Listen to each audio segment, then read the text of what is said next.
Kasaragod Congress നേതാവിനൊപ്പം selfie എടുത്തതിന് പഞ്ചായത്ത് അംഗത്തെ suspend ചെയ്തു BJP. എൻമകജെ പഞ്ചായത്ത് അംഗം മഹേഷ് ഭട്ടിനെതിരെയാണ് നടപടി. അരുൺ പാറയ്ക്കൽ ചേരുന്നു കാസർഗോഡ് നിന്ന് ടെലിഫോണിൽ. അരുൺ, ഒരു ഫോട്ടോ എടുത്താലും അങ്ങനെയാണെങ്കിൽ എത്ര ആൾക്കാരെ നമുക്ക് സസ്പെൻഡ് ചെയ്യേണ്ടി വരും?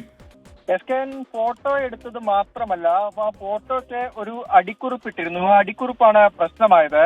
അതായത് ഈ കോൺഗ്രസിന്റെ ബ്ലോക്ക് സെക്രട്ടറിയും പഞ്ചായത്ത് അംഗവുമായ JS രാധാകൃഷ്ണൻ നായിക്കിന്റെ ഒപ്പമാണ് ഈ മഹേഷ് ഭട്ട് ഫോട്ടോ എടുത്തത്. എന്നിട്ട് ഈ JS രാധാകൃഷ്ണൻ നായിക്കാണ് അത് ഫേസ്ബുക്കിൽ പോസ്റ്റ് ചെയ്തത്.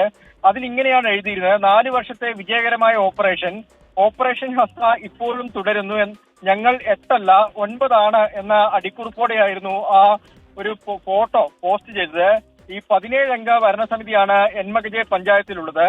ഇതിൽ UDFന് 8, BJPക്ക് 5, LDFന് 4 എന്നിങ്ങനെയാണ് കക്ഷിനില.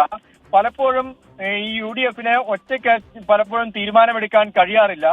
അങ്ങനെ വരുമ്പോൾ ഈ BJP അംഗം മഹേഷ് ഭട്ടിന്റെ ഒരു സഹായം കൂടി ഇവിടെ ഉണ്ടാവുന്നു എന്നൊരു ആരോപണം നേരത്തെ തന്നെ ഉയർന്നു വന്നിരുന്നു. അതിന് പിന്നാലെയാണ് ഇങ്ങനെ ഒരു പോസ്റ്റ്, ഫേസ്ബുക്ക് പോസ്റ്റ് വന്നത്. ഈ ഫേസ്ബുക്ക് പോസ്റ്റ് വന്ന ഉടൻ തന്നെ BJP കാരണം കാണിക്കൽ നോട്ടീസ് മഹേഷ് ഭട്ടിന് നൽകിയിരുന്നു. ഇതിന് പിന്നാലെ BJP നടപടിയിലേക്ക് കടക്കുകയായിരുന്നു.